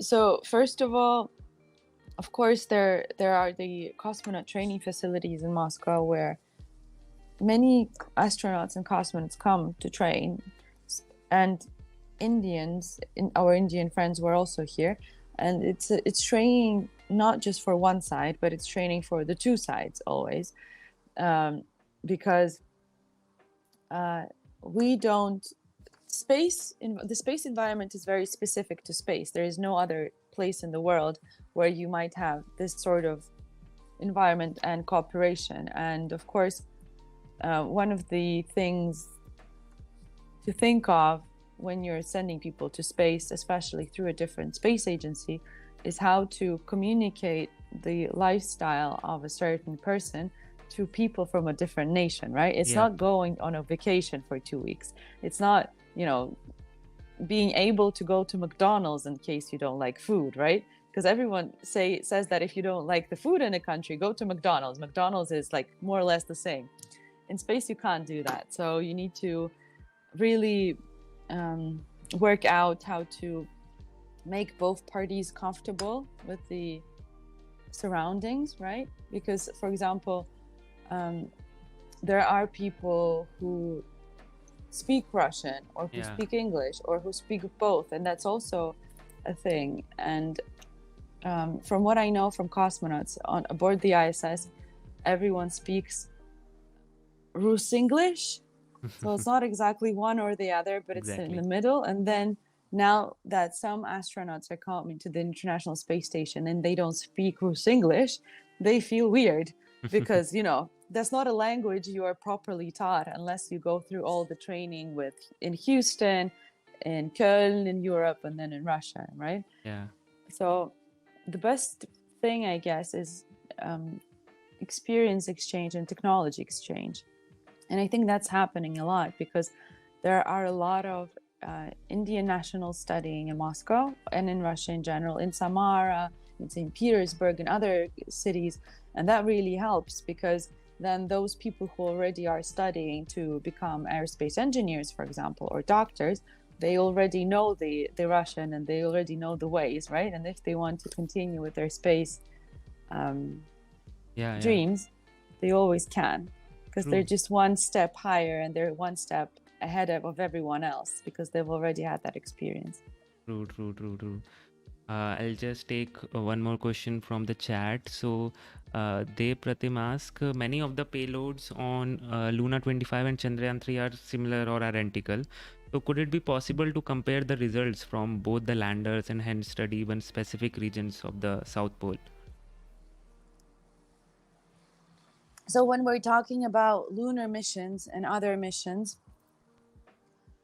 the ISS, etc., there is always a party which orders or which calls for the research, which pays for the research, and then that party decides what to do with the research data. And usually with research, it's the scientists who ask for it. And then, of course, the first thing the scientists want to do is to study it. And the second is to discuss it with colleagues. So I'm pretty sure that the Russians are going to discuss all of this with their Indian counterparts, because I have not taken a deep look into how the payloads are similar or different or identical. What I know they're similar. It's always better to take two probes than one, right? Exactly. Because that increases the chance for success of a probe.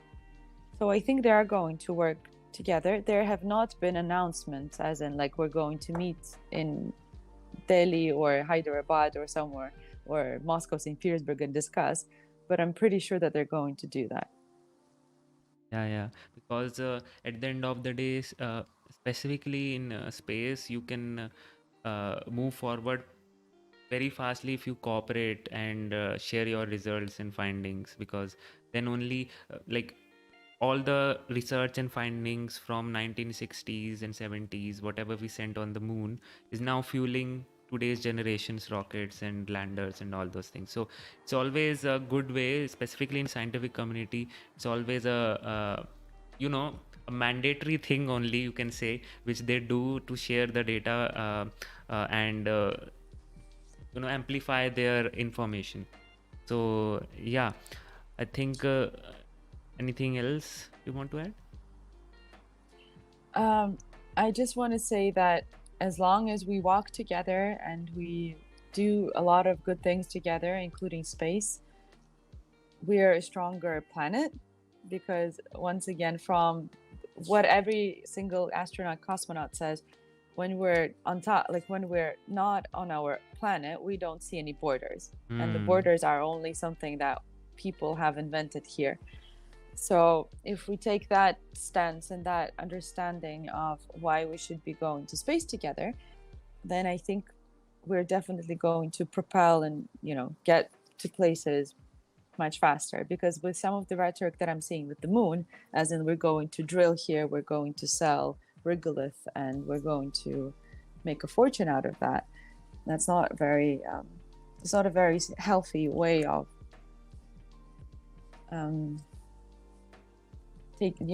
That's not a very healthy way of speaking about the moon. Yeah. So let's together explore the lunar South Pole for the sake of humanity. Thank you. That's a good comment. Yeah. Yes, exactly. So in my channel, I this is kind of I would say I'm proud of my community, especially for my channel, because I always made sure I spread this message which you are saying, that when it comes to space, we need to look at humanity as a whole rather than just races or humans and all those things. So because when we compare, well, like when we have space as a perspective, then we are literally tiny. So like working together and making sure we propel, maybe in doing some solar system colonization or settlement, whatever you want to say, it would be great. It would be possible, and only if we all work together. So yes, totally agree. Absolutely. All right. So I think that should be it. Stacey, thank you so much for tuning in today.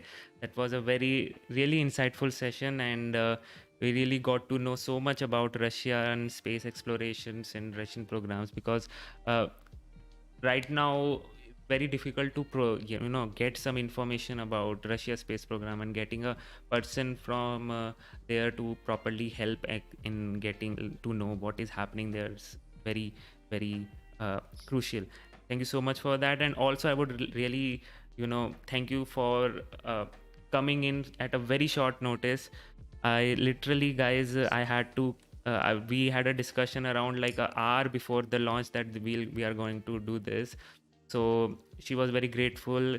It's around 2 to 3 a.m. In Moscow time, if I'm not wrong, and she is there with us so that she can share some insights. Shows how passionate she is about space, like all of us. So thank you so much for Stacey for your time, and hopefully Luna 25. First of all, congratulations for Luna 25 successful launch, and hopefully Luna 25 now lands on the Lunar South Pole. Of course. And we're going to wait for that. Yeah, true. Hopefully, maybe if you are free, we can have a discussion again during the lunar landing.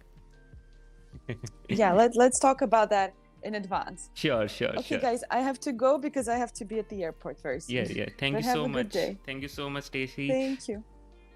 Stacey, thank you so much for tuning in, and have a safe flight, and bye-bye.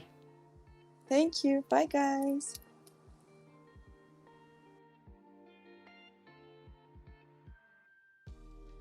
All right, guys, that was Stacey. Man, that was amazing, I would say. It was literally I was going this week was very kind of bad for me, and finally doing this for a launch, having her on the stream, it was a very good experience. And literally she gave her time. She had to catch a flight also tomorrow, as she said, but she gave her time, so I'm grateful to her. And we all got to know about her the space program, the Russian space program. So if you liked what Stacey said, so please just have a comment on the chat, W Stacey, right? Hopefully we can get her back during the landing also. But yes, this is what it is, guys. When her message of cooperating together to build something and propel ourselves into space is a strong one. And if you have been following me for a long time, this is the message what I also say on my channel. So it's kind of felt very refreshing and resonating, to be honest, and that happened. So it's not always what you think about space. Basically space, when you think about space, that only means humanity. No races, no culture, nothing. Humanity. You will once, if you go out of this planet. So this is the thing, right? When you move out of the country, if you met some one from your country, no matter he's from any other district or any other state, you will be together, right? Because you are from that country. Similarly, let's say if you move out from Earth, going to Mars, and now you get to see there a fellow human, then you will get to know, yes, we are all together. Our same blood is flowing in, same characteristics, same elements we are formed from. So why to have differences? Really true. Yes, Shri Sayadatta, thank you so much for that. So talking about my bad situation, the bad situation was that during the past days, my channel got demonetized. Okay, I had so YouTube actually, flagged my channel saying reused content without proper value addition, which was obviously not true, as you all know. So, and then I had to make a video appeal for that got rejected. And here comes the space community, the big win for the space community, because after the appeal got rejected, I tweeted out, and the space community from the Twitter, and basically Indian, the foreign, and all came together, helped me out, retweeted the tweet, it reached the YouTube. They gave my channel for a second look, and then finally it was again monetized. So big win for the space community, and thank you so much, guys, for always supporting me. I am looking in for a Rocketgyaan 2.0, so stay in. There are many things which are coming in, so just stay in, and always, like, come to this channel. We'll hang out, we'll listen to certain things, new events which are happening. So yeah, thank you so much, Philip. It feels great. Thank you so much for that appreciation. 6 a.m. Luna separation. Well, I will not be doing. I mean, be there till 6 a.m. because I myself have my work to do. So again, guys, W in the chat for Stacy, please. W in the chat for Stacy, first of all. Who is she, Rohit? So she's basically, I introduced her when she was coming in the chat, first came here. She's basically a space communicator and passionate space communicator, basically a journalist, and journalist, influencer, whatever you want to say, from Moscow, Russia. She also has, I think, her own marketing agency, especially for space activities. So that is also, tells like how passionate she is about space, which is amazing. So yeah.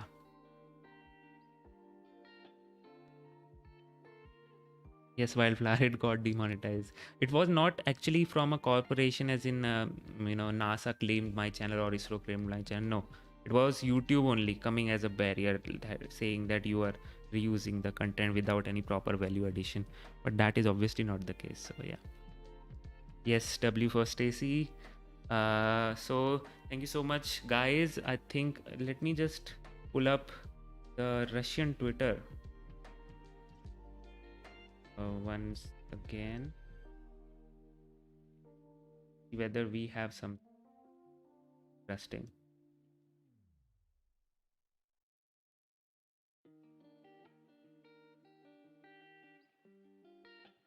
All right, it's banned here. Okay, loaded. So we have Luna 25 launch from Vostokny with the frigate upper stage and the automatic station launched from the pad. The rocket bugged. Normally the upper stage separated from the third stage and is now putting the automatic station on a flight trajectory to the moon. The automatic station Luna 25 for the first time in the modern history of Russia is sent to the natural satellite of the Earth. Exactly. Yep. So as I said, this is the first time when the Russia as a country, when it came into existence, has sent something to the moon after 47 years. And yes, they will, hopefully they will, I think, will land on the moon first. But yeah, kind of good thing. I don't want neither Chandrayaan 3 nor Luna 25 to crash on the moon. What I want is, it's a very weird request, but yeah, what I want is their landing to be offset a little bit, and because of that, Chandrayaan 3 and the Luna 25 come in close range to each other so that they can actually see each other. That would be so cool. So cool.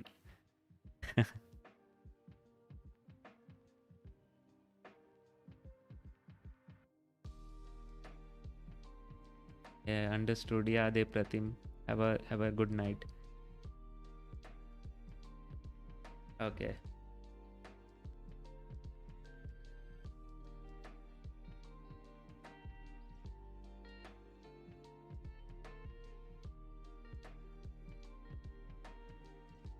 So we do have some, so I think the Roscosmos channel on Twitter is now kind of inactive only because the last tweet they made was in March 23, I guess. So yeah, there is the thing.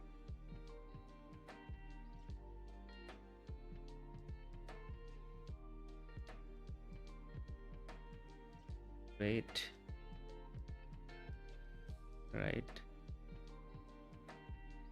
So anything else you guys have, and we will be back for sure with the Luna 25 landing. And where is the launch? Where is the launch video? Where is the launch?